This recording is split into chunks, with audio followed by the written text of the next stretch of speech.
Plebes, hola, primero que nada, buenas tardes. Descargué este programa de audio que yo tenía años que no utilizaba, lo usaba mucho antes en la época Tumblr porque lo usaba para editar, no sé, no me acuerdo, antes hacía mucho más videos y edits. Para las personas que sean veteranas de Tumblr podrán recordar que si hoy en el año 2025 de nuestro Señor lo que los pues la gente joven iba a decir el plebero iba a decir el plebero, pero quiero que este podcast sea internacional y neutro. Mentiras. No, se voy a decir el plebero de ahora.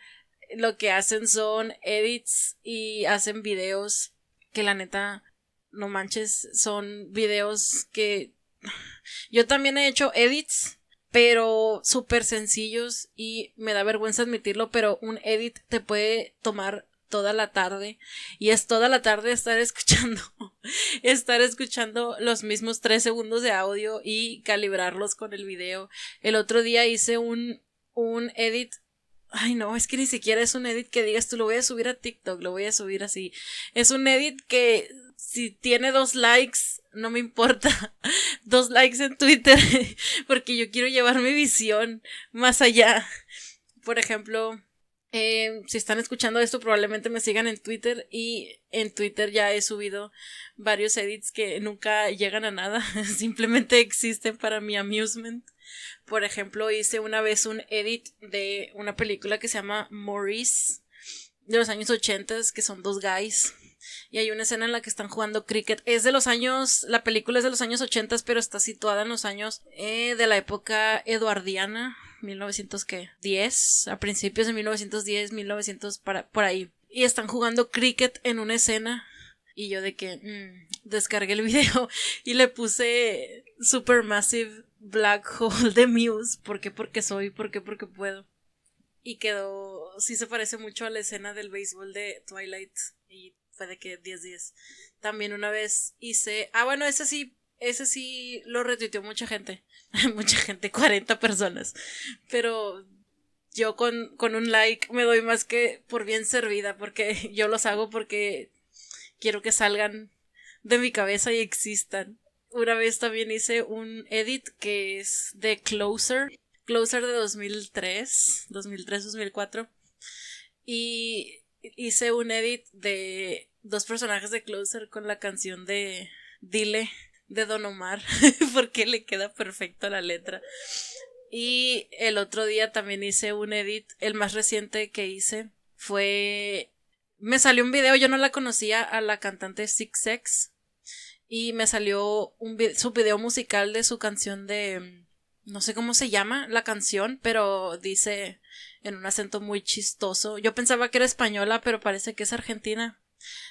Que dice, The Six Sex Hot Squats Class, it's about to begin. No sé si así se llama la canción de Six Sex Hot Squats Class, pero ella lo pronuncia muy raro, no sé. Es mi vocal steam de estos momentos. Y yo cuando vi ese video, la Six Sex trae como un leotardo así como tipo metálico y es un fondo blanco y está bailando así al ritmo de su canción. Y yo lo vi, dije un momento, esto es los créditos de After Yang. Y dije, lo voy a hacer.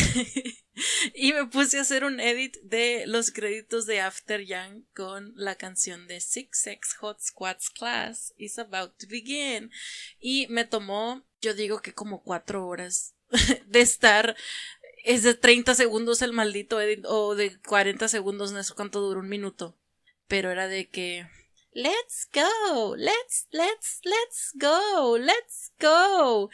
Y llega un punto en el que tú dices, ¿qué vergas estoy haciendo? Pero estoy muy orgullosa de mis edits, que nada más yo entiendo a veces, pero soy muy orgullosa de ese edit. Pues me acordé de esa época de Tumblr cuando hacía más edits. ¿Por qué mencioné Tumblr? No, porque antes editaba video y así para mis tareas de la prepa y eso ocupaba también editar el audio. Pero no, iba a decir que en Tumblr antes no existía el arte del edit. De hecho, el precursor del edit lo que se usaba en Tumblr era hacer, o sea, sí, edits, pero eran GIF sets. O sea que la gente, estoy hablando por la gente que nunca pisó Tumblr, porque obviamente si sabes o si entraste a Tumblr veías GIF sets de todo. Que la gente agarraba pedacitos de videos de películas o de trailers y así. Y no sé cómo le hacían, pero quedaban así como que muy bonitos, muy sharp en la calidad. O les hacían de que... O sea, lo mismo que tú ves en los edits ahorita de que les juegan con el color o que juegan con las fuentes de las letras y así. O de que hacían GIF sets del mismo personaje. O sea, imagínense que es el edit de una o lo mal llamada fancam, que es de un personaje y que son de muchas imágenes y una canción de fondo. Pues los GIF sets eran esos pedacitos de video y eran GIFs acomodados de que en 6, 1, 2, 3, 4, 5, 6, así. Y esa era la forma en la que antes se hacían promoción de tu fandom. No sé, yo no hacía GIF sets de cosas así, pero sí me tocó hacer GIF sets igual de cosas que nomás a mí me importaban y que tenían como 3 reblogs en Tumblr. Hacía GIF sets de la Chinoise, de Godard. Hice GIF sets de la Belle Person. Tenía todo un tag. Yo tenía inundado el tag de Wes Anderson en Tumblr. Y ya no me acuerdo de mi contraseña del Tumblr, así que no sé. Pero pues me parece que aún así puedo ingresar. Aunque no, esperen, acabo de ver en Twitter hoy en la mañana que estaban diciendo de que iban a cerrar Tumblr, entonces no sé qué pedo. Me voy a meter a descargar mi archivo a ver si se puede. Para preservar lo histórico que fue Tumblr en mi vida. Así, y descargué este software de audio. No tenía plan de grabar nada ni de hacer un podcast. De hecho, nunca se me había ocurrido hacer un podcast. Seguido me decían, graba un podcast y yo, ¿por qué? ¿Qué tengo yo para decir? No tengo nada para decir. Siento que mi shtick funciona más por escrito que hablado. Así que si yo estoy grabando esto en estos momentos y si termina siendo un podcast y si lo termino subiendo en algún lado, lo estoy haciendo más que nada como un ejercicio vocal, porque plebes, la otra vez tuiteé, voy a decir mucho tuiteé y Twitter porque literal esa es mi ventana al mundo, porque estoy en esta calidad llamada persona que hace home office. Y cuando haces home office, como tuiteé sobre eso hace algunos días, te quedas loquito del centro. O sea, el home office jamás van a escuchar que yo lo minimice, ni jamás me van a encontrar siendo una rata diciendo, en el home office no haces nada. Es como que, cállese, perro. Te pueden encontrar muy fácilmente. A la gente se le olvida lo rastreable que somos. Entonces, pues sí, o sea, está muy, muy concha. A veces tienes muchos tiempos muertos. Yo todavía estoy en turno. Llevo 3 horas que no. Son las 5:44 y todo, o sea, ya voy a terminar mi turno. Pero por ejemplo, puse una lavadora. Hice pasta from scratch. De que literal hice el volcancito de harina, le eché los huevos, hice así con el tenedor, hice tagliatelle, me los hice con una crema Alfredo, me los comí. Vi como 40 minutos de un podcast de Junior Healy que estoy viendo, que es un podcast que dura como 4 horas y apenas voy como que en la segunda hora y llevo como 3-4 días que le doy play y siento que no avanzo porque está muy largo, pero está cool. Y ahorita me senté y estoy grabando esto. Eso no sería posible sin la belleza y sin la magia del home office, pero al mismo tiempo estoy nada más aquí con mis perros. Mi hermano se va. En mi casa vivo nada más yo y mi hermano. Mi hermano se va. Él sí tiene de que Insight. Él sí tiene que ir a oficina la mayoría de los días. Y pues aquí estoy. Yo y mis voces. The Voices. Pero lo curioso es que yo casi no. O sea, en mi trabajo tengo que conectarme y hacer como que videollamadas, pero son casi siempre en inglés. Entonces, si nos ponemos a hacer cuentas, termino hablando más en inglés que en español en el día. Y me he dado cuenta que sí ha repercutido mucho en que me trabo mucho al momento de hablar, que en español, que ya no puedo hablar de corrido, no mamen. ¿Qué soy? ¿Candidato a gobernador o qué? No mames, no sé si. Nunca he sido, o sea, sí elocuente, pero no soy yapper. Ay, sí, soy muy pocha también, así que lo siento si ya uso mucho anglicismo, pero es mi cerebro tomando atajos. Voy a tardar más pensando en la otra palabra, así que mejor digo la que tengo más cerca. Code switching. Ajá. Así, entonces no soy nada yapper. Siempre estoy como que 4 o 5 años atrás de la frontline de la tecnología. Por ejemplo, en los celulares, yo soy del 1994 y yo entré a la primaria en el año 2000. Primero de primaria el año 2000, es muy fácil hacer el cálculo. 2000-2001, yo estaba en primero. 2001-2002, yo estaba en segundo. 2003-2004, yo estaba en tercero. Ajá. Y yo me acuerdo que en mi salón, o sea, los niños de mi edad empezaron a tener teléfonos celulares Sony Ericsson en 2004, que estábamos en tercero, cuarto año de primaria. Y todos los niños de mi salón tenían celular, menos yo. No sé, no se me antojaba.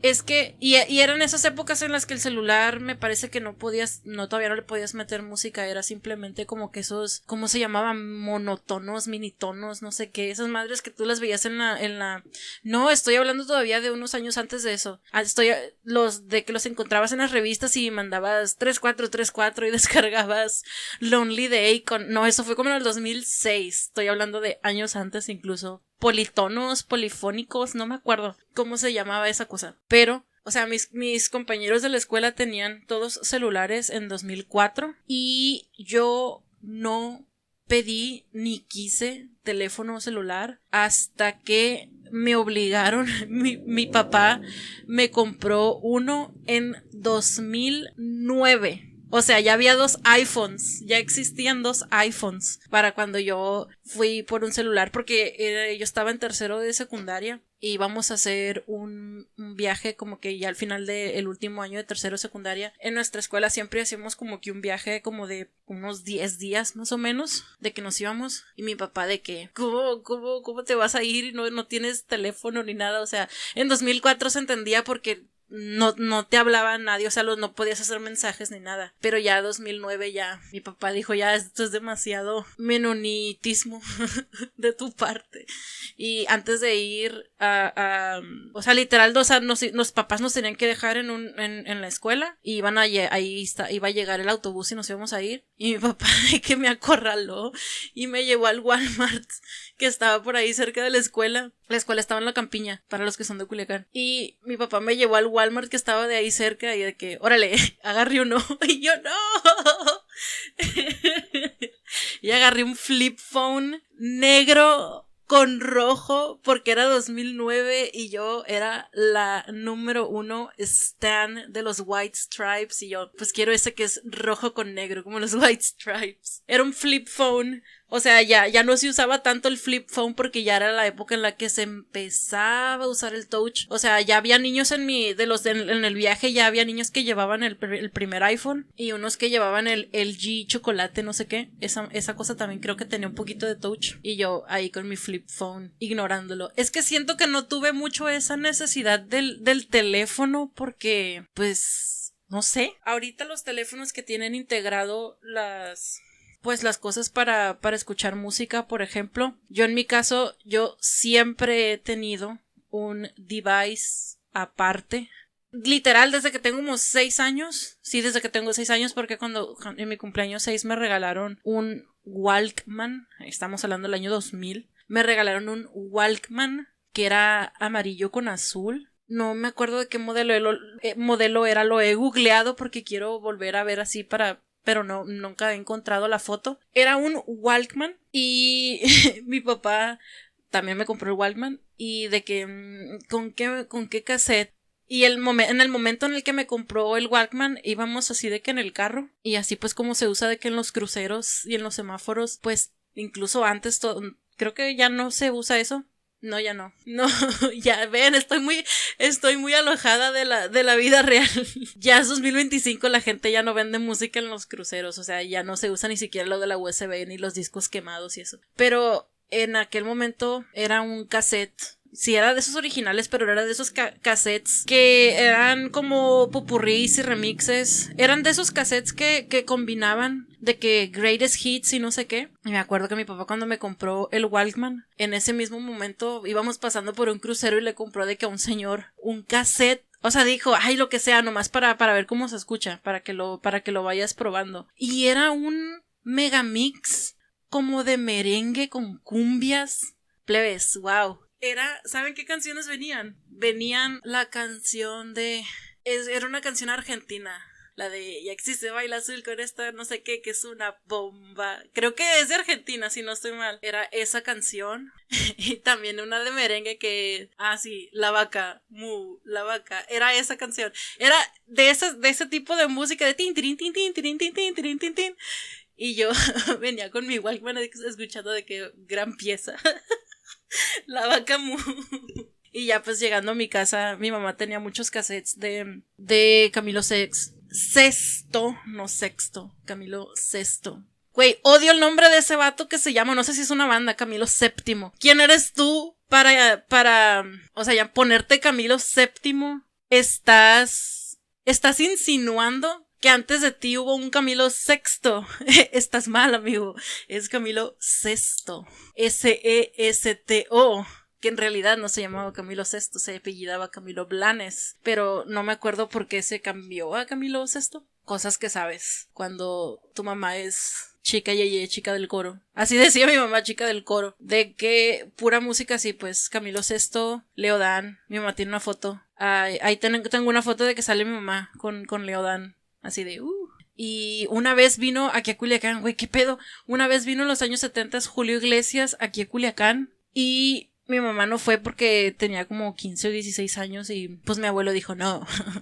Pero un amigo de ella sí fue y le tomó así de que con una Polaroid y sale así. Ahí tengo la foto porque el amigo de mi mamá se la regaló a mi mamá y dice, redacté del nombre de mi mamá con mucho cariño. Y la voltea así, es una foto de Julio Iglesias cantando en un local aquí en Culiacán. Entonces, pues esos eran los primeros discos. No, los primeros cassettes, porque se escuchaban cassettes que yo tuve. Y eso fue en el año 2000-2001. Luego, en el año 2002-2003 más o menos, tengo muy blurry eso, no me acuerdo de la fecha exacta, pero me compraron un Discman y sé como que emigré del cassette a el CD, como 5 años después que todo el mundo, emigré al Discman y yo tenía un primo que era DJ y pues antes era muy novedoso tener de que quemadora en tu computadora y quemar música. Y mi primo quemó un CD. No, esto sí estoy hablando del año 2003. ¿Por qué me acuerdo del año? A ver,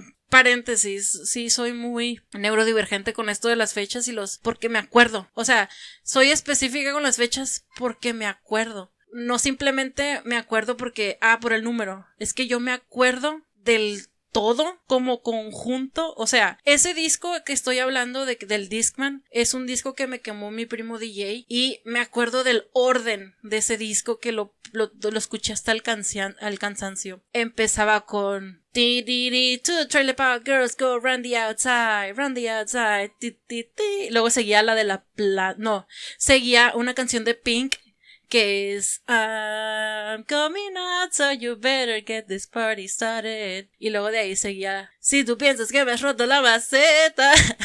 Eran como que los hits del momento. Ya, pues yo tenía ese disco que me quemó mi primo DJ.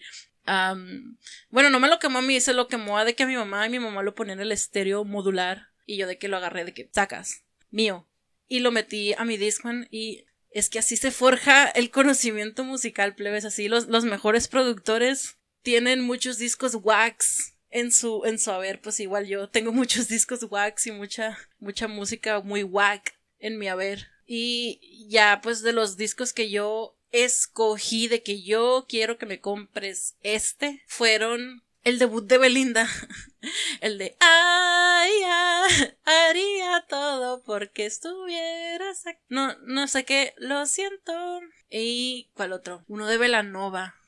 ¡Wow! Acabo de desenterrar un trauma. ¡Wow! Acabo de desenterrar un trauma que tenía muy recóndito. Cuando fue mi primera comunión, mi madrina de primera comunión me dijo, ¿qué quieres que te regale? Y yo quería el disco de Belanova, el Dulce Beat, creo que era. No sé si era el Dulce Beat o el que sigue del Dulce Beat. Y yo de que quiero ese disco, lo vi en CNA el otro día. El otro domingo que fui a Forum, paréntesis, Forum es un centro comercial de Culiacán, era el único que había en aquellos momentos 2000eros. Bueno, era el más grande, sí había otro. Y yo de que quiero el disco de El Dulce Beat de Belanova. Me acuerdo que, ay no, el nivel de detalle. Está bien, o sea, incluso más para mi pesar. Yo le dibujé a mi madrina la portada del Dulce Beat a como pude con los colores que tenía. Le dije, se ve así y se llama Dulce Beat y es de Belanova y es el que yo quiero que me compres, ¿ok? Lo puedes encontrar en cualquier tienda de discos, pero más específicamente lo vi que lo tenían en CNA. Lo tenían ahí es que CNA estaba muy random porque vendían ropa y vendían discos y vendían papas. Entonces ahí tenían como que un top 10 de los discos del momento. Y que llega el momento de mi primera comunión y me regalan mi disco. Plebes. ¿Saben qué disco me regaló mi madrina? No me regaló el Dulce Beat de Belanova. Llegó con un disco y yo todavía, fíjense, teniendo fe en la humanidad, abrí la cajita del regalo que me regaló, así lo saqué y lo saqué al revés en vez del inverso, o le vi como que nada más como que el lomo, la parte del lateral, y era de unos colores así azul como degradado de azul clarito, así como que azul, cielo azul, y yo por un momento pensé, es el disco de Madonna. Bueno, X. Es que el Ray of Light de Madonna, así es como que todo de azul, y es que sale Madonna así como con un traje azul, así como brilloso, y sale acá con su pelo güero chino, así, ondulado, y dije, ok, es el disco de Madonna. Que lo volteo, plebes. ¿Saben por qué se veía azul? Porque era parte del cuerpo de la rana. ¿Saben de qué rana estoy hablando? Del disco de Axel F. El de pim bim bim bim bim. Esa cosa. Ese disco era literal esa canción como 7 veces repetida. Era la canción así como en TikTok de que ahora sacan la canción de que la canción pero en remix, canción pero en rápido, canción pero en lento. Y este fue el regalo que me hizo mi madrina de primera comunión. El disco de la rana esa de Axel F. El de pim, pi, pi, piri, piri, pi, pi, pi, piri, piri, piri. Y yo, no puede ser posible. Pero ese fue el disco que me regaló. Y esa es la gran tragedia de que el álbum Dulce Beat de Belanova y Axel F. Crazy Frog salieran en el año 2005. Ven, por eso es fácil recordar las fechas. Traumas como así marcan.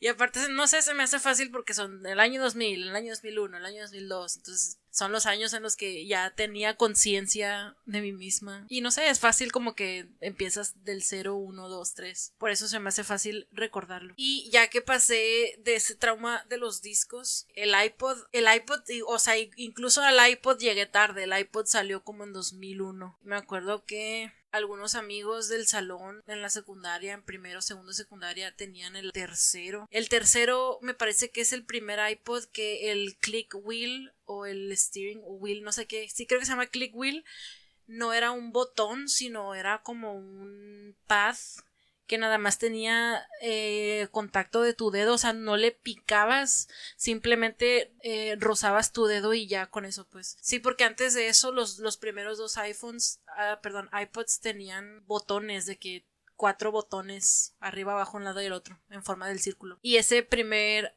iPod, no me acuerdo si se llama iPod Classic o iPod que tenía como 60 gigas y era como que wow, tenía 60 gigas disponibles. Y eso fue a principios de secundaria, pero yo no tuve un iPod primero tuve un reproductor de MP4, era un Philips. Y me acuerdo, lo primero que hice en ese reproductor, antes que meterle música, fue meterle videos musicales. Le puse toda la videografía de Panic! At the Disco. Le puse todos los videos que me gustaban. Pues o sea, toda la música me gustaba, iba por el video y se lo metía. Y como que le cabía mucha memoria, pues sí podías poner todos los videos. Igual eran videos tamaño de los que estaban en YouTube, cuando YouTube todavía se calificaba con estrellas. Entonces pues sí, le cabía fácilmente. Hablando de YouTube y videos, yo me acuerdo que ese es el pedo de ser muy idiosincrático, de que nada te embona. Yo tenía pues obviamente acceso a VH1, MTV, pero era como que no me gusta lo que está saliendo. Entonces en la computadora de mi casa, pues ya era la época en la que cada quien teníamos una computadora, pero mi hermano mayor, sí, mi hermano mayor es el morro computadora de que han visto esa, o no sé si, cómo decirle, pero esa como categoría de persona que a veces suben fotos en Twitter de que me gusta mucho ese tweet que decía, antes existía es un tweet en inglés que decía, antes existía esta cualidad de persona o este tipo de persona que ya se extinguió, o sea, sí todavía existen, ya son adultos, pero ya no ves en la juventud esta clase de persona que era entre comillas persona que usa la computadora o persona que se mete al internet o persona que, y sí, o sea, y era como pues raza que hacía sus LAN parties y de que se vestían igual, de que cargo shorts, se dejaban el pelo medio larguito, tenían PCs armadas y la madre. Pues mi hermano era así de adolescente, era de esas pocas personas en mi pueblo de 20 casas de barro y Caño Brava. Él era de las pocas personas que era una computer person, entonces como que todo mundo ubicaba a mi hermano como el de las computadoras, porque estamos hablando de los años 2000 donde no todo mundo tenía una PC, no todo mundo sabía utilizar bien completamente esa PC. Y me acuerdo que mi hermano pidió tienen que acostumbrarse a la neurodivergencia de mi lineaje, plebes. Mi hermano tenía como 15 años, mi hermano es 4 años mayor que yo tenía como, si él tenía como 14, 15 años, yo tenía como 10, 11, y yo me acuerdo que acompañé a mi mamá y a él porque él pidió, o sea, a otra gente van y los inscriben porque y vas a ir, y mi hermano al revés, era de que por favor, quiero ir a esta, como que le dieron un panfleto una vez que estaba caminando por el centro de que escuela de cómputo, y él yo quiero, y lo llevó mi mamá y hablaron con el director, o sea, de que porque se quería inscribir y no lo querían inscribir porque él tenía 14, 15 años, y el señor de que, señora, pero esta es una escuela técnica, tiene que tener al menos 18 años para poder inscribirse, o sea, no es algo que puedes hacer después de la escuela, es como una carrera técnica. Y mi mamá, pues que se ponga de oyente o no sé, o sea, ¿qué podemos hacer para que el niño entre? Yo me acuerdo porque yo estaba ahí en esa junta y el señor de que, bueno, es que es muy raro, ¿no? Es muy raro, señor, es que rara vez llega un niño de esta edad pidiendo. Ay, qué cute. Y el señor dijo, vamos a hacer una excepción, y pudieron inscribir a mi hermano a esa escuela de cómputo. Era una escuela sabatina, o sea, mi hermano willingly, voluntariamente usó todos sus sábados de los próximos 2 años, creo, yendo a una escuela sabatina de computadora, y cada clase le daban como que sí, era como un libro, o sea, la escuela publicaba los propios libros de manuales, y yo me acuerdo que me metí así de metiche a ver los libros, y era de que paso 1, y así pues eran como que muchas capturas de imagen de pantallas de computadoras y los botones a los que hay que hacerle clic, y yo, wow. Ok, whatever floats his boat. Y o sea, mi hermano se volvió un técnico en computación antes, o sea, a los 17. Antes de tener la edad de poder inscribirse a la escuela, se graduó de esa escuela porque le dieron como que la oportunidad. Y pues mi hermano tenía una PC armada acá chila y tenía pues quemadora de DVDs y así. Y yo me acuerdo que él me enseñó a quemar no solamente CDs, sino también DVDs. Y yo hacía playlists de videos, o sea, no de canciones, de videos. Yo hacía mi propio MTV, de que no me gusta lo que está saliendo en MTV, y yo hacía mi playlist, los descargaba de YouTube, los ponía en el VLC o así, los ponía en filita y los quemaba a un DVD, y ya que quemaba ese DVD, yo bajaba, no sé, a la televisión de la sala y estaba conectado ahí el DVD, entonces yo era lo que, no sé, cuando estaba, no sé, haciendo la tarea en la sala o lo que sea, yo ponía el DVD y ahora sí, perro, mi propio MTV, porque no me gustaba lo que estaba saliendo, y ahí yo tenía mi propia lista de reproducción de videos. Oigan, acabo de recordar que gracias a eso gracias a eso que hacía mi hermano de tener quemadora de DVDs. Güey, es que mi papá también era muy, no sé cómo describirlo, era como que muy barnibolsa de que quiero hacer esto y se sacaba del algo de que hazlo.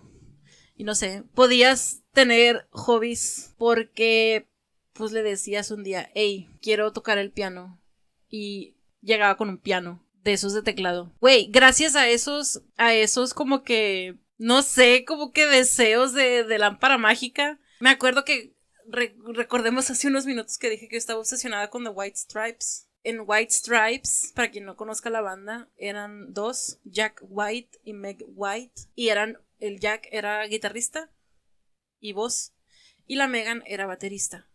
Y ya, esa era toda la banda, no había más instrumentos. Y la Megan era la baterista y yo estaba obsesionada yo quería tocar la batería.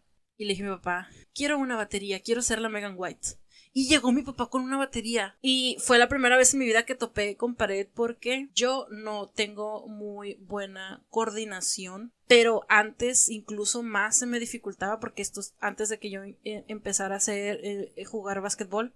Siento que básquetbol me ayudó mucho porque el primer día de básquetbol mi coach me cloqueó y me dijo, niña, tú no gateaste, ven para acá, tú vas a hacer estos ejercicios extras. Y yo, otra humillación más en mi día a día. Entonces yo no tenía casi coordinación y lo intenté varias veces. Por ejemplo, también tenía el piano y el piano pues sí, yo lo podía tocar más fácil porque es como que motricidad fina, perdón. La motricidad fina son los dedos, el dibujo, el lettering, poder hacer cosas con los dedos, con las manos, cosas minuciosas como tejer, como coser, escribir bonito, o sea, no pintar sin salirte de la raya, esas cosas son motricidad fina y eso pues sí me salía muy bien. Pero la motricidad gruesa, que es la de los miembros grandes, o sea, los brazos y las piernas, y hacer saltos y brincos, y esa es otro tipo de habilidad y esa se me dificultaba mucho y no contaba con la astucia de mi falta de motricidad y dije,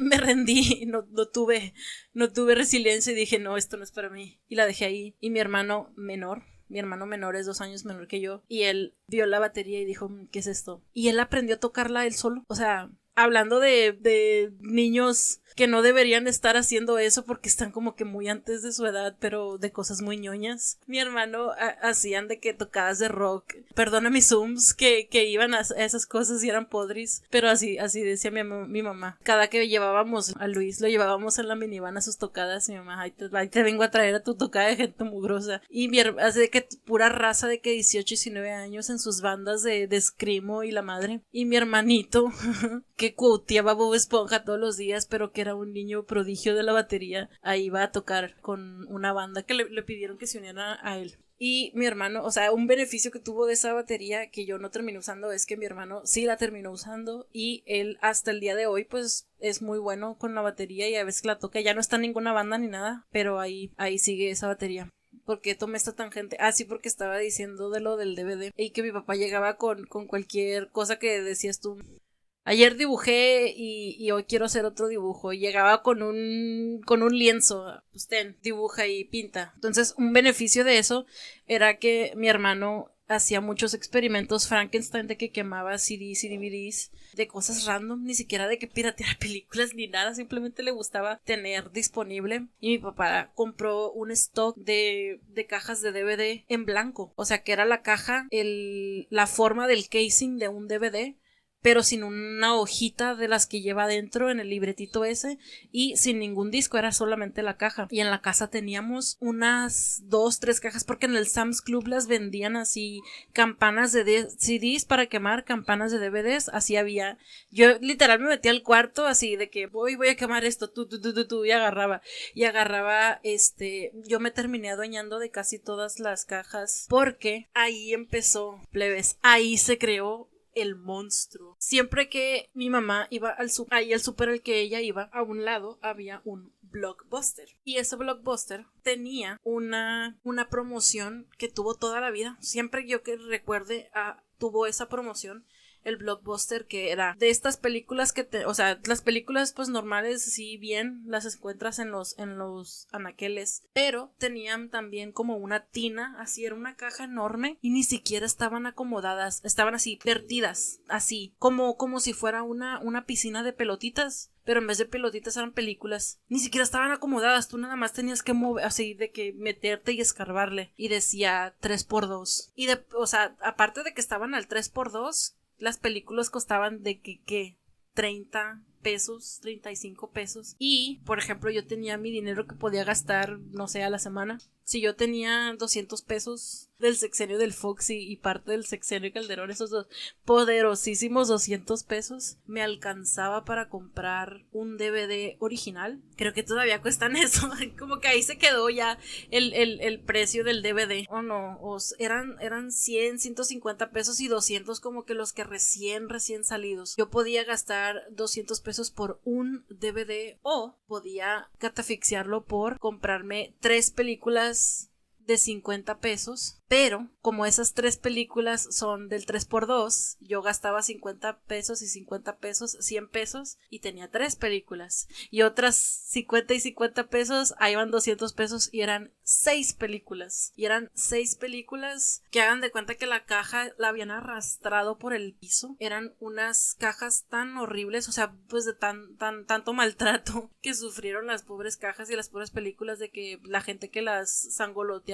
para buscar más para abajo. Y en el Blockbuster pues yo descubrí ese hack muy a mi pesar. Me convirtió en un monstruo. Yo no lo sabía en ese momento en qué monstruo me iba a convertir, pero yo podía, o sea, por 200 pesos tú podías comprarte un DVD original o 6 películas, todas con la portada hecha guacha, pero cuando tú la pagabas, el Blockbuster tenía una política de que siempre te las limpiaba, o sea, agarraban el DVD y te lo pulían y lo volvían a poner en la caja. Todos te los pulían y ya tú lo volteabas y se veía pues muy bien como nuevo, ya cualquier rayoncito desaparecía. Entonces ya esas películas pulidas, yo iba al stock que tenía mi hermano ahí de cajas blancas de DVD pues limpias, nuevas. Entonces yo abría la película, o sea, lo abría todo y eso hacía que el plástico se hiciera para adelante, el plástico ese que protege la portada, y tú, o sea, nada más le hacías así tantito y se caía el papel de la portada, lo sacabas y era un papel tipo así como papel de revista, y una vez que lo quitabas de ahí te dabas cuenta que lo que estaba dañada era la caja. El póster estaba intacto porque tenía esa protección. Entonces yo agarraba la caja nueva,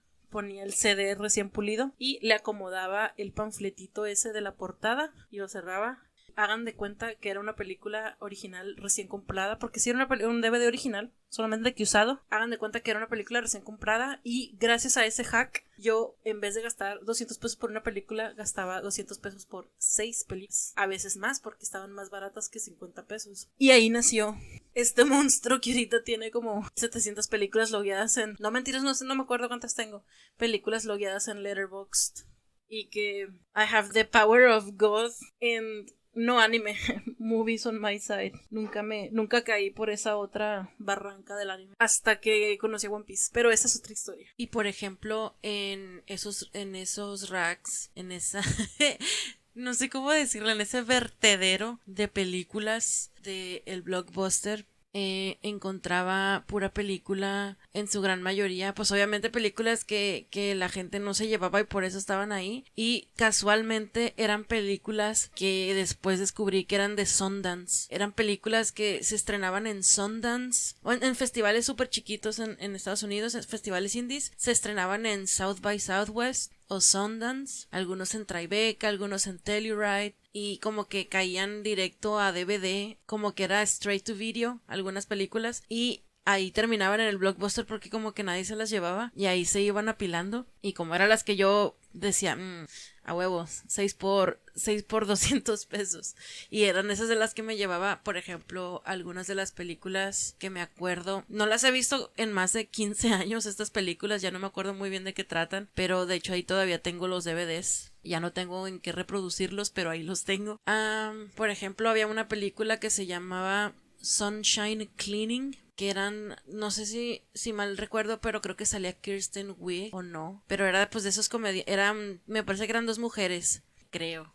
Y esa película era sobre dos mujeres que emprendían una era madre soltera y creo que necesitaban dinero y emprendían un negocio de limpiar casas, pero no cualquier casa. Limpiaban casas donde habían ocurrido asesinatos o se había muerto alguien y que había durado mucho el cadáver y la descomposición, o gente que era acumuladora. Y ellas tenían como que la filosofía de su negocio de Sunshine Cleaning era para evitar que el familiar se tenga que hacer cargo de limpiar esto, pues que está muy feo. Nosotras vamos a apoyar con este servicio que se llama Sunshine Cleaning. Y pues de que se tenían que enfrentar a la jurisprudencia de que pues la policía de que oye, pero es que estamos tomando evidencia, que no sé qué. Y pues eso era la película y estaba cute, estaba entretenida, pero eran historias sencillas así, simples de cine de festival. Era como esos TikToks que hacen ahora bueno, a mí me ha tocado verlos en Reels porque a TikTok tampoco he llegado. No quise descargar.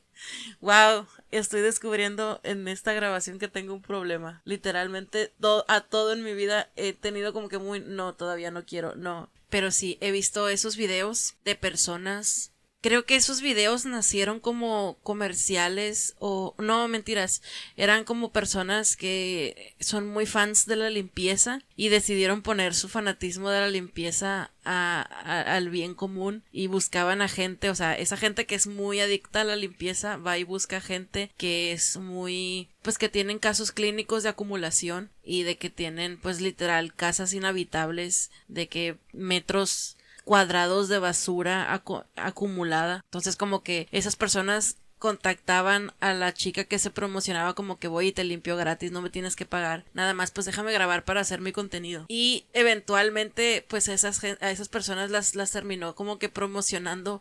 Me tocó ver que Scrub Daddy u otras así que hacen de jabón y eso. Entonces, pues eso es hoy en el presente. Esta película que estoy diciendo es de como hace más de 15, 16 años y nunca había visto una historia así, entonces pues era muy novedosa en su momento. Otra película que saqué de ahí era una película que se llamaba Jesus Henry Christ. Es que en Estados Unidos se usa mucho una expresión que es Jesus, o sea, no nada más es decir Jesus Christ. Ellos usan la expresión Jesus H. Christ como para darle énfasis. O sea, los gringos le meten como que un nombre del medio imaginario a Jesús para darle énfasis al no sé, es la falta de catolicismo gringa que los obliga a hacer esas cosas. Ellos no pueden decir Ave María Purísima, esas cosas novelescas que nosotros sí podemos, y pues ellos para poner énfasis tienen que decir Jesus H. Christ, como George W. Bush, así, ese es el sentido de esa frase. Pero pues esa H no significa, pues según yo, no es un nombre específico. Pues la película se llama Jesus Henry Christ y el niño se llama, es sobre una familia, bueno, es sobre una madre al modo, es sobre Toni Collette interpretando como le gusta una madre soltera que tuvo un niño por inseminación artificial. Tuvo otra niña también y a un niño por inseminación artificial, creo. Hace mucho que no veo estas películas, creo que no estoy inventando, pero no, según yo sí, que tuvo un hijo por inseminación artificial y ese niño es o Henry o Jesus Henry, así se llamaba el niño. Y era un niño como que muy superdotado y muy prodigio y el niño quiere encontrar a su papá y como que la Toni Collette es una académica de una universidad y entonces como que el niño empieza con esta búsqueda de su padre biológico, pero es una película muy quirky, todas las películas esas que yo compré en ahí eran películas muy de esos años 2008, 2009, 2010, muy quirky, muy twee.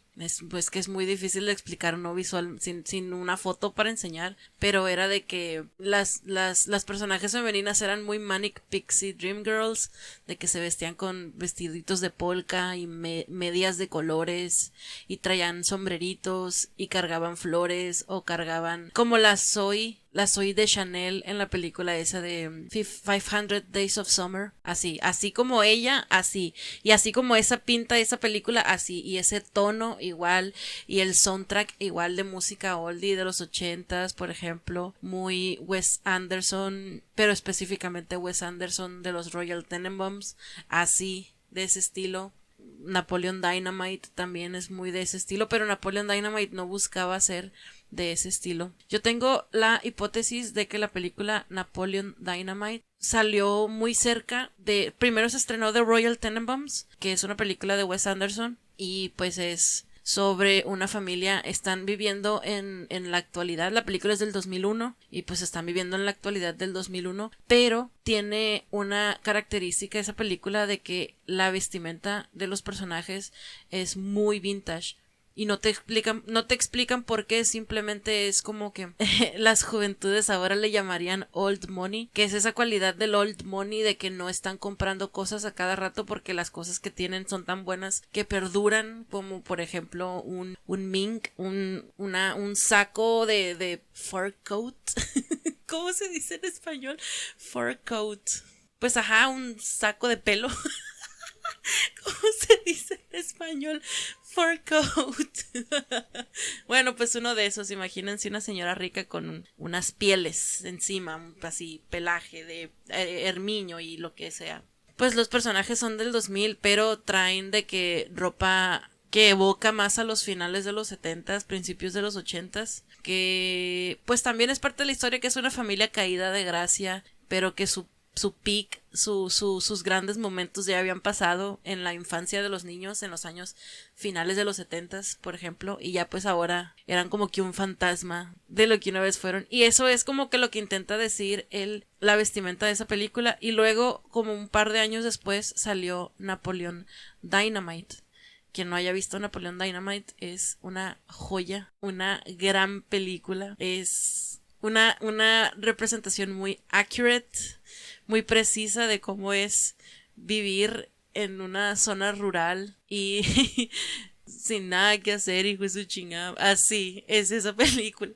Esa película es wow. Pero accidentalmente Napoleon Dynamite como que le echó más leña al fuego a eso que ya había encendido los Royal Tenenbaums de vestirte como estilo vintage, porque Napoleon Dynamite es del 2004. Y en Napoleon Dynamite también Napoleon y su hermano y pues sus amigos se visten muy muy vintage, muy principios de los 80s, pero ellos no se visten así porque sean old money ni nada de eso, ellos se visten así al contrario porque son pobres y viven en una zona rural donde la moda no está como que al día. Entonces los personajes en Napoleon Dynamite van a los bazares, van a las thrift shops, van al Goodwill, compran ropa usada, y esa ropa es usada de que no sé, una familia en los años 80, esa ropa ahí la tenían en el closet, y eventualmente con el paso de los años dijeron, no, pues esta ropa aquí me estorba, la voy a dejar en Goodwill. Y ya luego llega un adolescente y se la compra. Entonces el Napoleon Dynamite siempre viste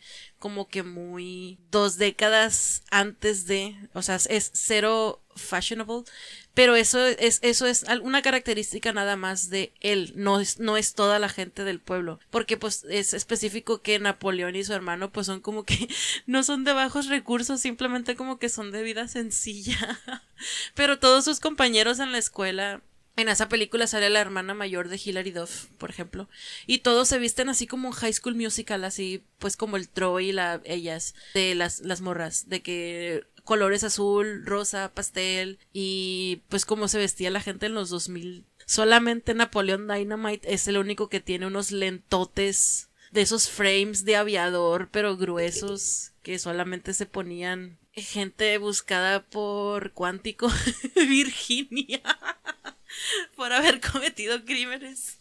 Y esa película, siento yo, es mi hipótesis de que como que esa chispita que comenzó The Royal Tenenbaums le echó más leña al fuego, porque Napoleon Dynamite fue un evento cultural, fue una película que se hizo viral. Esa película se estrenó en... ¿cuál es el festival de la nieve? Es Sundance. Sí, Sundance es el que se hace, o se hacía, porque creo que ya no se va a hacer. en Lake Tahoe, cerca de Lake Tahoe. Sí, es Sundance. Entonces, Royal Tenenbaums está cool. La ropa que, no sé, es como que es tan diferente a lo que la gente está usando en el momento. Y luego sale también Napoleon Dynamite, que se hace un fenómeno cultural cuando salió. Y, o sea, Napoleon Dynamite tuvo como que, no estoy inventando números, pero pónganle que costó como $50,000 y recaudó como 40 millones. Lo terminó comprando MTV y luego ellos le hicieron la distribución, y ya que los agarró MTV, tuvieron que volver a tomar, pues tuvieron que hacer el material promocional, las fotos, la portada, grabaron una escena extra créditos también, y la escena extra créditos ya ahí se nota ya el billullo porque sale el Napoleón, es una boda la escena final y llega el Napoleón como en una tipo dream sequence montando en un corcel blanco. Entonces ahí ya se nota el extra dinero que le dieron.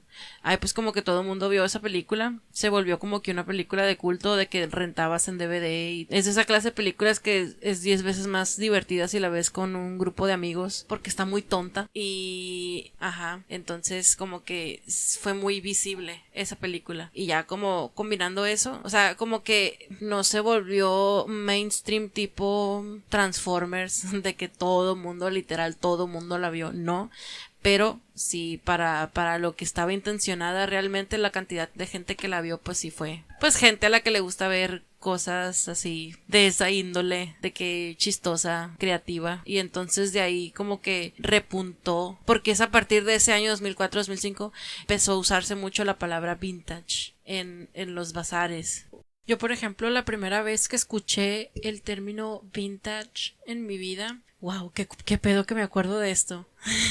Creo que ya establecimos hace una hora que estoy cucucha y que me acuerdo de todo. Pero yo me acuerdo que había en MTV, salían unos espacios de media hora que tú acompañabas a una banda en una ciudad específica, y era como una combinación, antes de que existiera YouTube y sus canales de la forma en la que los conocemos ahorita, era como una combinación de Luisito Comunica más Tras Bambalinas de la Banda. Wow, todos los ¿qué onda? Todos los shows que hacía MTV con bandas estaban bien cool. Me gustaba mucho la tangente. Me gustaba mucho ese programa, que me acuerdo que, por ejemplo, salía la banda Miranda, la banda argentina Miranda, yendo a Guadalajara a un concierto, y era como media hora o 40 minutos las cámaras acompañando a Miranda en el concierto, y me acuerdo que los chicos de Miranda los llevaban como que en un autobús en forma de avión muy raro, como un space shuttle, y estaban en Guadalajara, y me acuerdo que el Sergi estaba, voy a usar de nuevo la palabra piñado, a ver si intuyen qué significa con los ejemplos que he dado.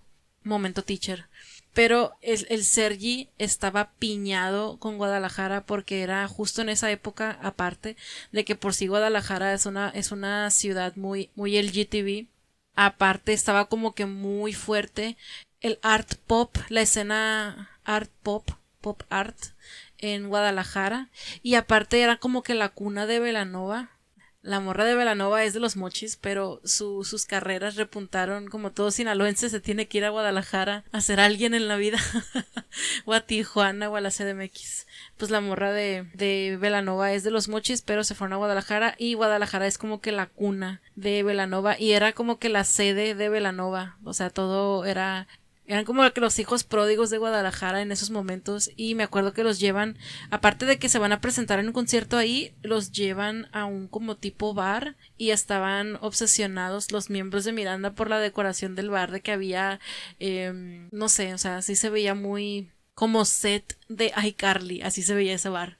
También me acuerdo de que había una de la banda de Evanescence, y a ellos no me acuerdo si los llevaban a París.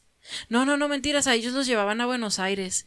Es que me acuerdo de París porque pensé como en catacumbas o algo así, pero creo que están en Buenos Aires. Ajá, es como que es la banda de visita de turismo en la ciudad, y aparte pues todo el backstage de cómo se preparan para dar su concierto. El caso es que estoy mencionando esto porque yo me acuerdo que la primera vez que escuché en mi vida la palabra vintage, que hasta la busqué y dije, ¿qué pedo, qué es eso? Era ese programa y la banda era Rebelde, RBD, los de la novela mexicana Rebelde. No las otras versiones, eran los mexicanos que eran Dulce María, Anaí, etcétera. Y ellos, la ciudad en la que ellos iban a tocar era Albuquerque, Nuevo México. Creo que era Albuquerque. Sí, no, porque es la ciudad, es esa ciudad de Nuevo México que donde está cerca del Área 51. Entonces toda esa ciudad era muy temática de los ovnis. Y ellos van a un bar que es temática ovni y un café internet, wow, que es también muy temático de ovnis. Y van también como a un bazar tipo thrift shop, tipo así Goodwill. Pero las morras de RBD, la Anaí y la Dulce María y la de pelo negro, que no me acuerdo cómo se llama, estaban obsessed con la ropa que había, de que estaban, wow, todo es tan vintage, mira esto, y sacaban pues pura ropa así como describí, ropa proto hipster. Y ahí fue cuando escuché esa palabra por primera vez. Entonces como que sí, ahí repuntó esas épocas 2005-2006 sescas, que también era cuando las hermanas Olsen siempre andaban de que de rojo, de tinto y así.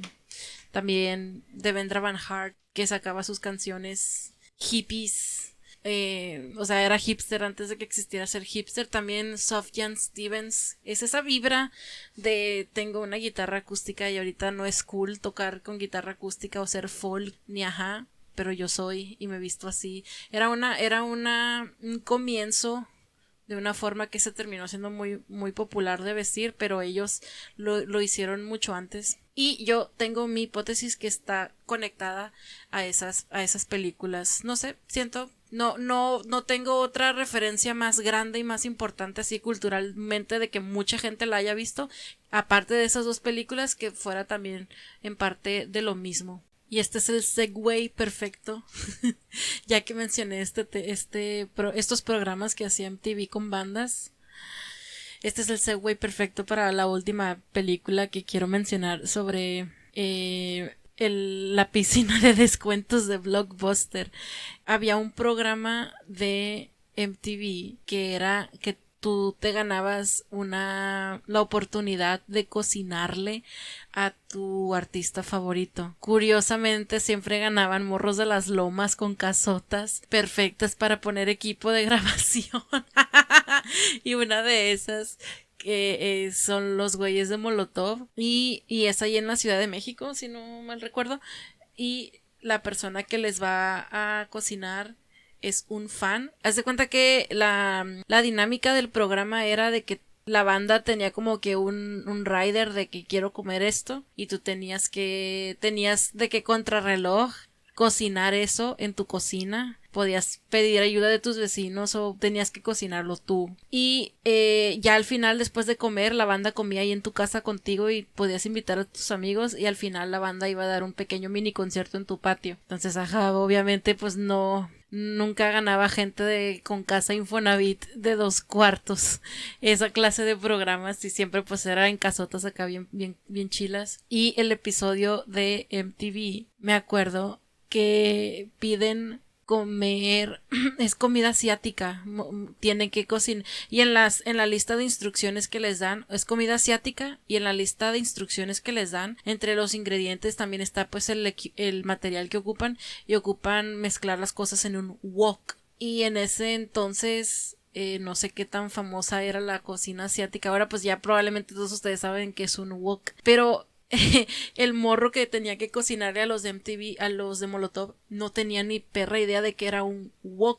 Un wok es el sartén ese que es como un tazón, pero lo agarras como un sartén, y es el que usan en la comida china, por ejemplo, para hacer el arroz frito o para para saltear las verduras. Y me acuerdo que cuando estábamos viendo ese programa y los vatos de que ¿qué vergas es un wok? ¿Qué es un wok? Y va y le pregunta a sus vecinos casa por casa, oiga, ¿tiene un wok? Vecina, ¿tiene un wok? Y yo y mi hermano me acuerdo que volteamos a vernos de que este vato, qué pedo que no tiene wok en su casa. Es que mi mamá tenía como que era su especialidad la comida china y teníamos de que como 3 tipos de tamaño de wok y nosotros de que no, hombre, este morro que no sabe qué es un wok. Y el caso es que una vecina sí lo ayuda de que aquí tengo mi wok y se lo presta y ya pues le cocinan a los vatos de Molotov y al final hacen como que tocan en su jardín. Era en las épocas cuando Molotov sacó la canción de Yofo, Safa, Fofo. Y esa fue la que les cantan en el jardín ahí en el patio. Y menciono esto de Molotov porque esa película que les digo, la última que quiero decir, es una película que se llama Win Win. De hecho es de las últimas películas que compré en el Blockbuster ese. Se llama Win Win, como ganar ganar, y sale Paul Giamatti. Paul Giamatti es el actor que hace de el profesor Virolo en The Holdovers. Pues sale Paul Giamatti, que también creo que es profesor o es coach. Hace mucho que la vi, no me acuerdo mucho. Pero yo esa película la agarré y la compré, ese DVD, por una única y exclusiva razón: la portada. Si pueden, les recomiendo que googleen en Google Imágenes la portada de la película Win Win 2011, creo. Y es un morro es del equipo de la lucha. Ese tipo de lucha de que están como que los hombres en unos leotardos muy pegados y de que está como que muy homoerótico como pelean, es ese tipo de lucha de la high school. Y el Paul Giamatti es el entrenador o es el que como que lo acepta para ser su coach. Y el morro es un morro muy blanco, así de pelo güero platinado. Y los colores de la escuela y los colores del uniforme son verde y amarillo, así como el uniforme de Brasil, así de ese verde y de ese amarillo. Y menciono a Molotov y menciono a esa película por la portada porque hay un video musical de una canción de Molotov, la canción de Amateur. La canción está toda estúpida, que es un cover de Rock Me Amadeus de Falco, pero pues es versión Molotov rock y dice Amateur, Amateur, Amateur, Amateur, Amateur, es esa canción. Y el video musical está genuinamente muy cool, me gusta mucho ese video musical. Es un señor, creo que es negro, o sea, es un señor muy moreno, con un tracksuit tipo Adidas verde con amarillo, los mismos colores, y está entrenando a un muchacho albino. Entonces cuando yo vi la portada de la película Win Win dije wow, es como el video de Amateur, y también la premisa pues de que yo te voy a entrenar, es como el video. Se los recomiendo, si no lo han visto, lo busquen en YouTube. Es el video de Amateur de Molotov, es el vato entrenando a un albino a un concurso de salchichas, pero no es un concurso de glotonería de que el que pueda comer más salchichas, no, son como que diferentes.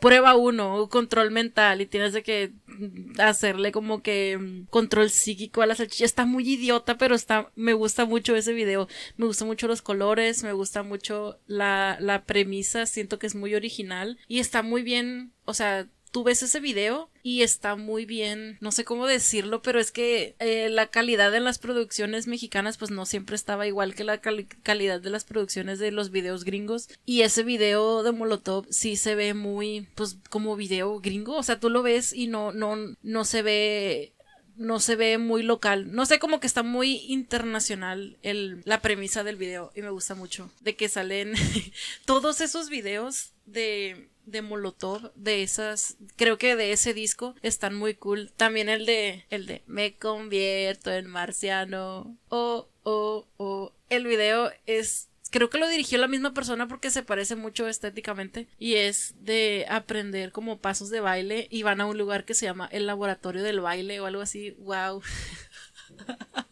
Saliendo del closet como fan de Molotov, pero es que sí estaban muy cool los videos, al menos, y como que los conceptos. El video de Frijolero también se me hace que está muy cool. Me gusta mucho la decisión de que lo hicieran en Flash, porque me recuerda mucho a esos videos que se hacían populares en el internet antes de YouTube, de tipo, todas las animaciones que se hacían antes eran de Flash y como que esa forma tan rara de como tipo stencil de dibujar a las personas, no como caricatura sino como la persona literal como es como realista, pero tipo stencil, de que con 2 colores, bloqueo de 2 colores y eso hacía que se viera pues caricaturesco, pero era de que una cara realista o un cuerpo realista. Eso me gustaba mucho también, el video de Molotov de Frijolero. Y por eso, nada más por ese detalle agarré esa película que se llama Win Win.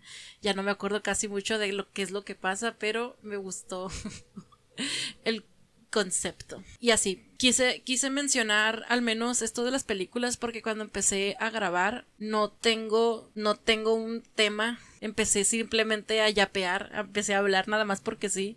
Pero como creo que ya sé qué nombre le quiero poner a esto, si lo voy a publicar y si voy a estar publicando pues cosas seguido, quiero que sea bajo el nombre de mi ya difunta biografía en Twitter. Ya la quité, pero fue la biografía que más tuve por varios años, que es el tagline sola en cines. Como eso que dicen en los comerciales de las películas, solo en cines, pero en femenino, porque me gusta el pun, el PUN. Y ya cambié mi biografía a eso.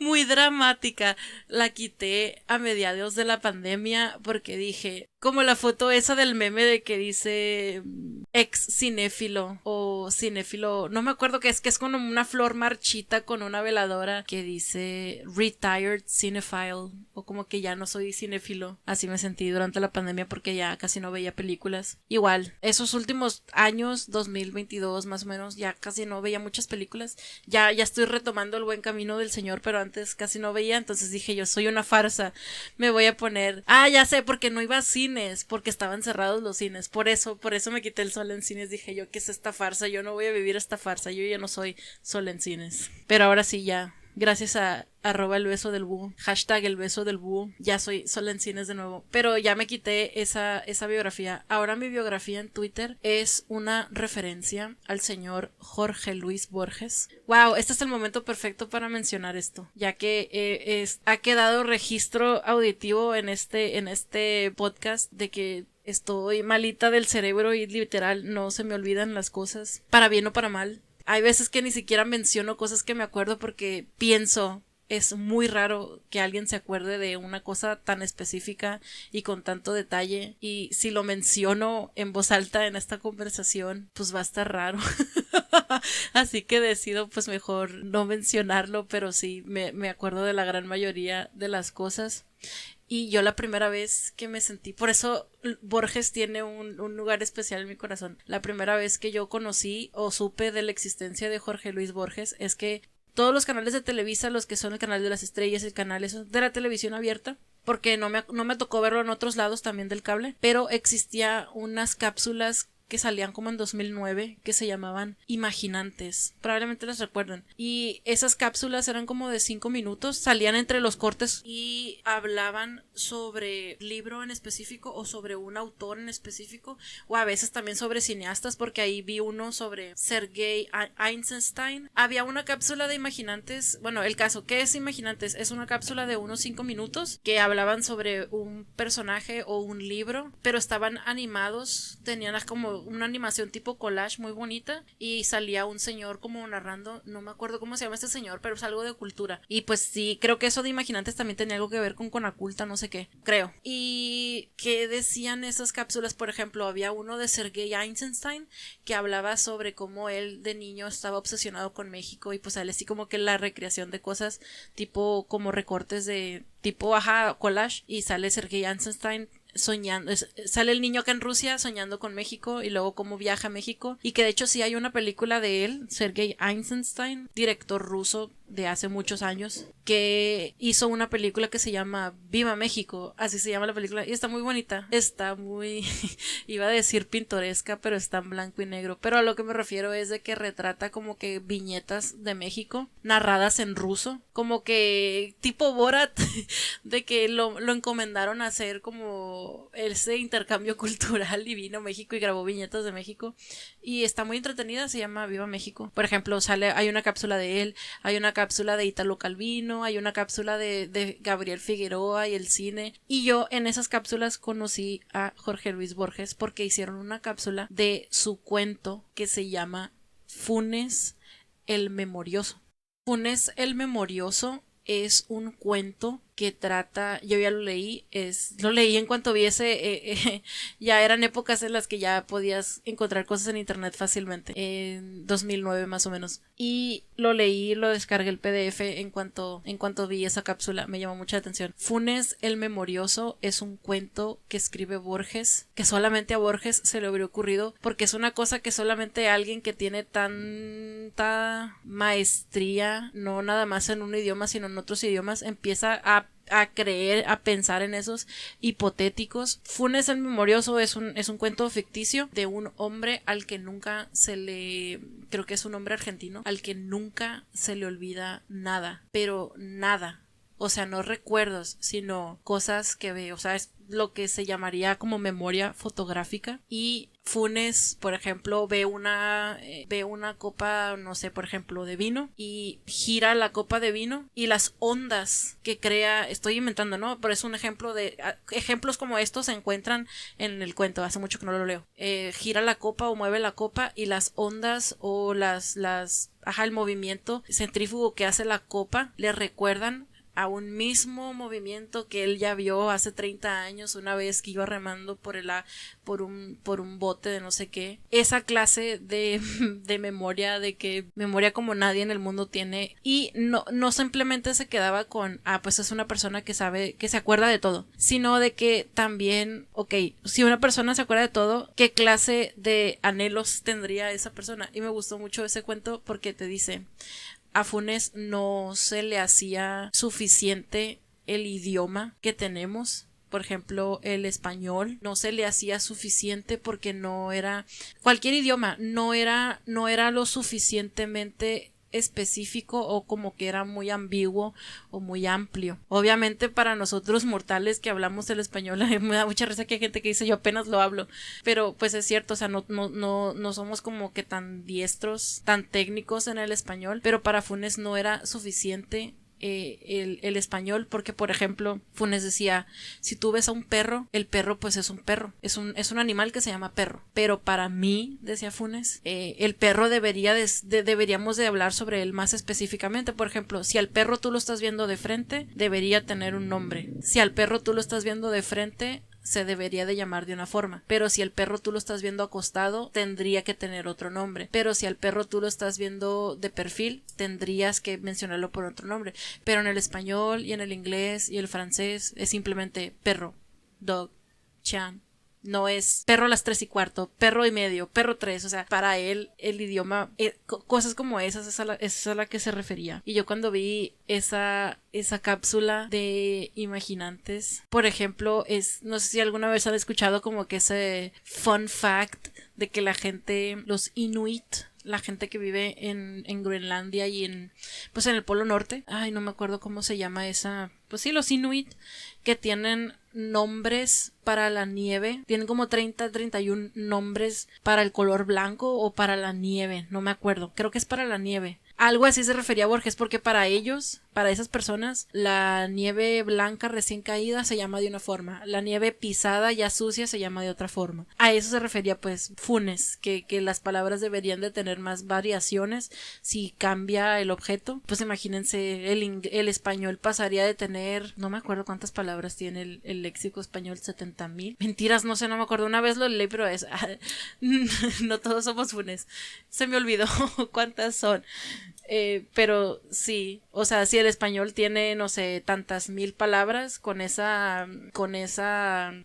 cambios que sugiere Funes, pues el español tendría 10 veces más palabras de las que tiene, porque imagínense llamarle a todas las cosas según su posición, su forma, etcétera. Entonces, yo la primera vez que escuché esa cápsula de Imaginantes dije, sí a esto, y la descargué el PDF y ya, pues me gustó. Borges es más como de cuentos y muy no convencionales, y mi biografía en Twitter es en honor a Borges porque una vez creo que se encontró una libreta o es un registro histórico, o ni siquiera sé si está 100% verificado, creo que sí, que una vez a Jorge Luis Borges le tocó ser juez en un concurso de poesía y entonces pues iban pasando los alumnos o los concursantes y el de que ponía número 1 y ya escribía la crítica sobre cada uno, pues ya para el final pues dar las calificaciones, pero no escribía críticas de que la primera persona presentó, no, de que pasó la persona 1 y Borges ponía 1, insensato. O de que pasaba la segunda persona y Borges escribió en su libreta 2, inepto y escolar. Pasaba la persona 3 y Borges escribió crítica de o cuál es la calificación que le da y Borges escribió persona 3, acaso entendible. Persona 4, mejor que otros pero insensato. Y mi favorita, que es de donde sale mi biografía que tengo en Twitter, que dice enfático y agrícola. Esa es la biografía que me puse en honor a Borges. Y ajá, ya no soy la sola en cines por ese motivo. Y ya pues por último para cerrar, estaba mencionando que quería al menos hablar un poco sobre películas. Cuando estaba pensando qué nombre ponerle y eso dije pues no voy a tener nunca nada de qué hablar específico, pero todos los caminos de seguro me van a llevar a hablar sobre una que otra película y creo que hoy mencioné como 7 películas, entonces si no es mucha fatiga, probablemente haga una lista de Letterboxd donde voy metiendo las películas ahí que voy mencionando, las voy a ir poniendo como que en orden cronológico y ya pues para que por si alguien tiene Letterboxd y dice ay quiero ver esa película pero no entendí cómo lo pronunciaste, pues ahí la voy a dejar registrada. Y ya pues por último para cerrar, porque veo aquí en mi coso que ya llevo como hora y media hablando, es lo que decía de que a todo llego como al menos unos 5 años tarde, o sea, no de que quede yo incomunicada y no tenga nada de idea de qué es lo que está pasando en el mundo de la tecnología. Obviamente estoy al día, simplemente no utilizo. Por ejemplo, yo cuando tuve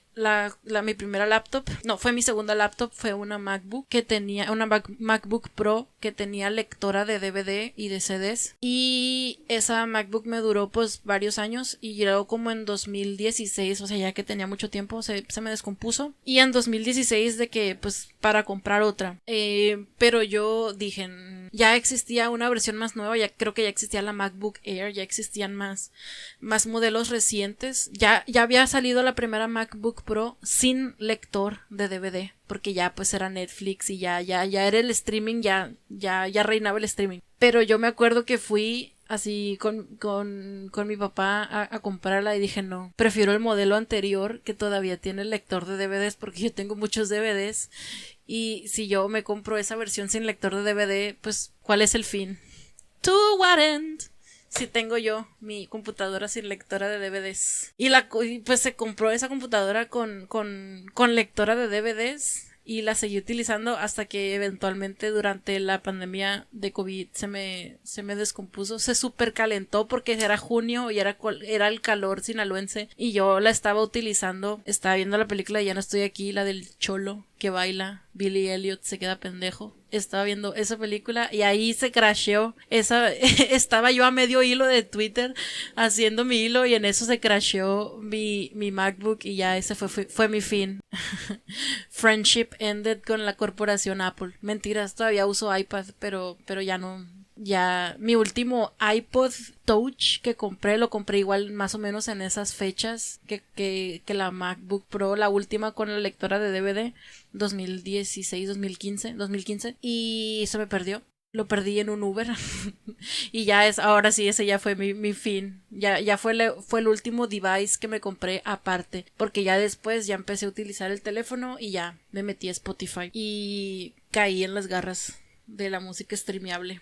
Fue mi fin de tener un aparato aparte para escuchar música. Ya por último, para finalizar, quiero hablar un poco porque me estaba acordando de esto, o sea, esto es como que un viaje al pasado y me estaba acordando de los inicios de Twitter México. Estaba pensando que ahora Twitter ya está muy inutilizable.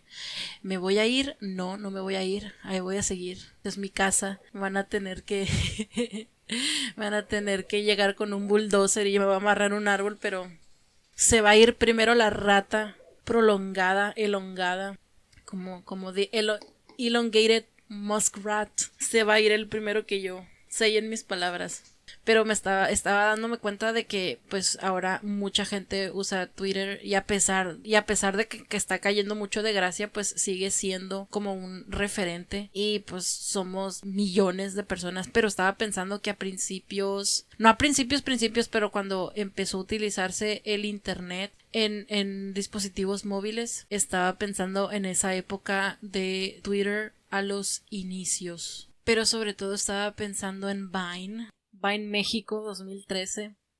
Siento que antes todo esto era monte y había muchísima menos gente. Siento yo, es mi percepción de que había muchísima menos gente en Twitter.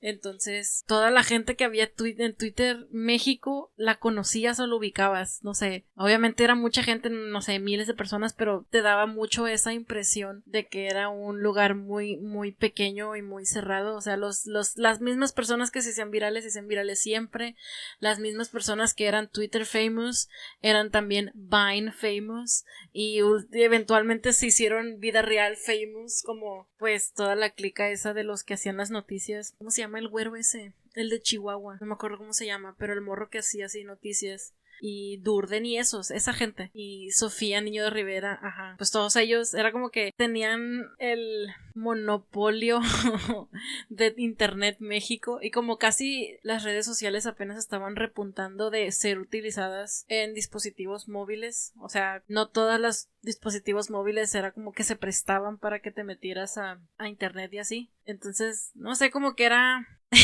las castas sociales. se notaba mucho por la forma en la que tuiteaban. Y la verdad, Vine México era como muy minstrel de que niños fresas de la Ciudad de México, güeros, haciendo acentos entre comillas nacos, y ese era el chiste y por eso se hacían famosos. La morra que salía en el diván de Valentina, ese era su shtick, de que solamente hacía videos de eso. Pues estaba pensando mucho en esa época, me estaba acordando de que a mí genuinamente, antes de las, pues no sé si controversias o el cringe o no sé, pero antes de todo eso, estoy hablando de 2013 cuando recién salió Vine, la Sofía Niño de Rivera, a mí genuinamente me gustaba ver sus Vines, específicamente los Vines donde tenía un personaje que se llama Sofía Chihuahua, porque ella, no me acuerdo bien de su lore, no me acuerdo si ella vivió en Chihuahua o su familia es de Chihuahua. El caso es que sí eran cosas muy reales de Chihuahua, pero obviamente lo hacía como que ay, jaja, burlándose, pero estaba chistoso porque tenía muy buen ojo y aparte tenía muy buena forma de imitar esa característica personalidad norteña campesina, no campesina, pero sino de pueblo en una ciudad grande, porque su personaje Sofía Chihuahua eran cosas de la Ciudad de México, pero ella siendo Sofía Chihuahua y hablando así, y le salía muy bien. O sea, no era como que gente haciendo acentos y salidos del culo acá tipo Narcos México, de que el Chapo hablando como, no sé, como de Guadalajara o así. No, o sea, era muy buena labor de acento, y dije yo, pues esta morra o sí es de Chihuahua o al menos, no sé. Sí sé que su mamá, porque en un stand-up, porque sí vi su stand-up, cuando el primero que sacó en Netflix, algo así decía de que creo que su mamá es de Chihuahua. El caso es que le salía muy bien y estaba pensando mucho en un Vine, como la gente neurodivergente dice, que tienen steams vocales de que escuchas una cosita y no puedes dejar de repetirla de que y se te queda atorada en el cerebro. Pues así me pasó, se manifestó en mi cabeza el Vine ese de Sofía Chihuahua, y era un Vine de que nada más POV, tú nada más la estás viendo a la Sofía Niño de Rivera, así, tú la estás viendo así de frente y ella está como que en un balcón. Ya me acordé, el nombre del Vine nada más era Sofía Chihuahua presencia su primer asalto. Y está como, intuyes que es como que de sus primeros días en la Ciudad de México. Entonces la Sofía Chihuahua está viendo desde el balcón así como para abajo, o desde la ventana está así como viendo para abajo lo pintoresco de la ciudad, y dice: ir a los novios, oye el muchacho le agarra la bolsa, mira cómo la abraza, ¿por qué le empuja?